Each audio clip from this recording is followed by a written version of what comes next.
Surviving 100 days in hardcore Minecraft. Will I survive? Will I die? Stay to the end to find out. After surviving my 10-day challenge, I decided, hey, I want to go on and do 100 days. So to do that, I decided that I needed to make better armor, since all I have currently is a chestplate and only boots alone, which won't get you that far considering all things. Additionally, I then made a pickaxe, went to a villager to go get emeralds so that I can get mending and fortune 3 on it. And so I did that, even though it's an incredible ripoff to mine so much wood and to get barely anything in return. But hey, it's all worth it in the end if I can get an upgraded pickaxe that will in turn give me more diamonds. After completing my fortune 3 pickaxe, I decided to organize my chest and prepare myself to go mining for diamonds and iron. Upon finding a decent cave to mine in, I mined up a ton of iron to build my future iron farm, but then was stopped by many zombies. After killing these zombies, I decided to go deeper, to find various materials like lapis, gold, and eventually, and hopefully, diamonds. Imagine being like the various people in my SMP who cannot find diamonds for their life and have to cheat. After finding these diamonds, I decided it was time to mine back to the surface. After mining up, I found myself in the middle of an ocean. I found a shipwreck and a buried treasure map. I decided to follow it, to see what I could find. After finding the buried treasure, I found several things, diamonds, iron, and gold included. This would help me with many future things. Oof, I can't take everything. I'll be back for this gunpowder. Around day 20, it was about time that I started building redstone machines, like an automated wool farm. But I needed quartz, hence I need to go to the nether. Once I finally arrived in the nether, I forgot how red it actually was. Crazy enough, it's redder than my own hair. But that says a lot. I realized after mining up all this quartz that before I head back, I should probably kill some blaze, because then I can go to the end and potentially make potions to heal villagers. Hopefully these blazes don't give me a sunburn. That won't be good. Once arriving back with the quartz, I was able to make observers and my automated wool farm. Hooray! After roughly getting about a month into this challenge, I realized being homeless did not look good. So I decided it was time to build a home. After getting the achievement of no longer being homeless, it was time to set up my trading hall. So first things first, I decided it was time to capture a zombie and to get things started. I honestly feel bad for the guy. His only purpose in life is to be toxic and to infect villagers. Everything was looking A-OK. Now that everything was set up, it was time to start bringing in some villagers. After properly setting up both portals on both ends, it was time to move the villagers to their new home. They seemed pretty reluctant at first, but hey, whoever chooses to be a slave. After capturing 2 of them, it was about time to start breeding to build up my villager trading hall. After totally not being creepy and watching the entire thing, it was safe to say we had a bright future for our villagers.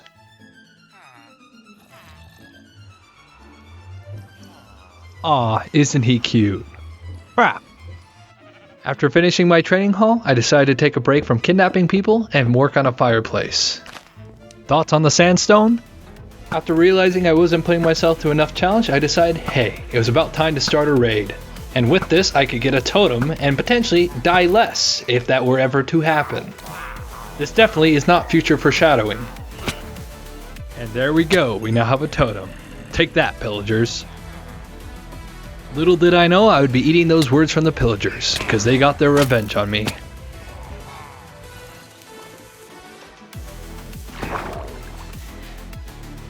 This was a reminder to me that I was not bad at Minecraft, but Mojang sucks for adding vexes. That is definitely the reason. After almost losing several times during this raid, it was time to end it by killing the last witch that was hiding. Easy. Crap. After the raid was over, it was time to go buy enchantment books for my villagers to upgrade my armor. After my armor was pretty much perfected, it was time to head to the nether to find the netherite upgrade so that I can turn my armor into netherite. Easy. After returning to my base, it was about time to finally get all the remaining enchantments that I needed for my armor, so I started infecting more villagers. Sometimes you forget how long it actually takes to get the enchantments that you want. I'm gonna be here for a long time. After having the realization that I needed to expand my farm and plant carrots, I was ambushed by a baby zombie. Have that fills a PTSD. Nearing 2 months into this challenge, I decided it was about time to get my iron farm started. After all, it would be easier not to have to go mining every 5 minutes just to do basic things in the game. Sometimes you forget how peaceful it actually is, going around in circles, building up a wall with cobblestone. There is nothing better to do with your time. I sometimes forget how hard it actually is to set up redstone. Man, just trying to get it in that constant repeating cycle is very difficult, especially for nuts like me. My villager farm was turning out very successful, and now it was time to move villagers into their brand new home in the iron farm.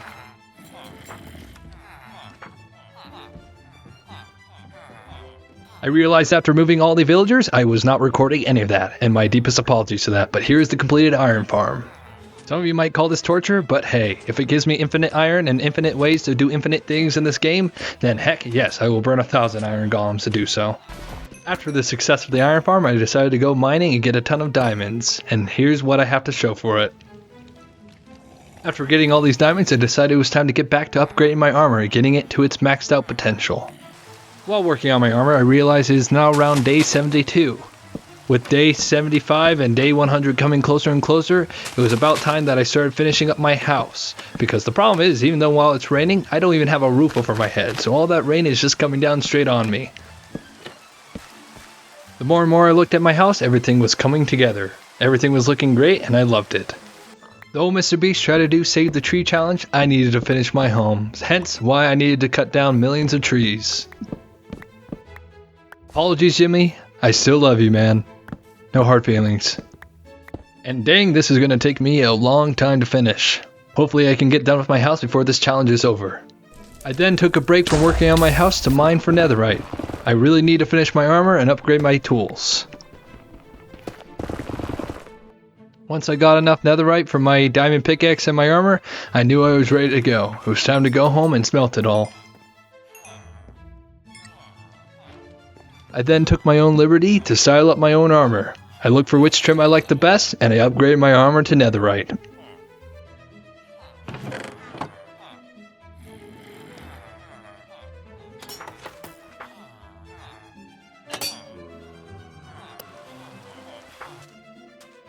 After finishing my netherite armor, I realized this challenge was near coming to an end. It was around day 85, and I still had not beat the ender dragon, killed the wither, or made a beacon.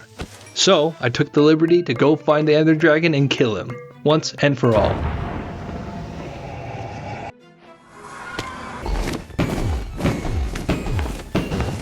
Easy.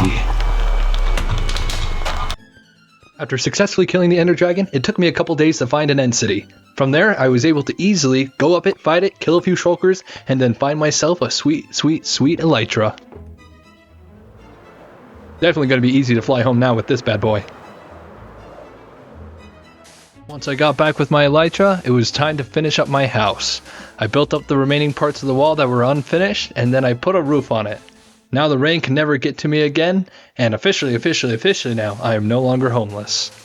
The house is near completion, and everything's ready to go, and I better get moving with this challenge because we are running out of time. I then went to the nether because I knew I needed to collect wither skulls for this challenge. If I can't kill wither, I can't get a nether star. If I can't get a nether star, I cannot get the beacon. Once I collected all 3 wither skulls, it was time to face the wither. Once facing the wither, I realized that all of you should be subscribing to my channel, so please subscribe. But anyways, hopefully I don't die fighting this guy.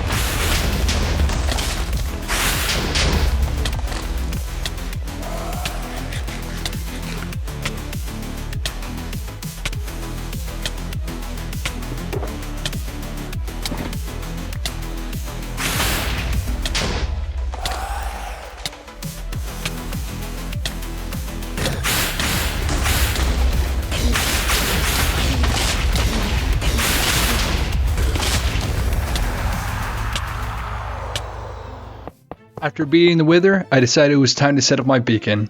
Using iron that I collected from my iron farm, I set up the base for my pyramid, and eventually to put on the beacon head. Thank you to each of you who are watching. Again, this was a difficult challenge. See you next time with Surviving in Hardcore Minecraft. See you later.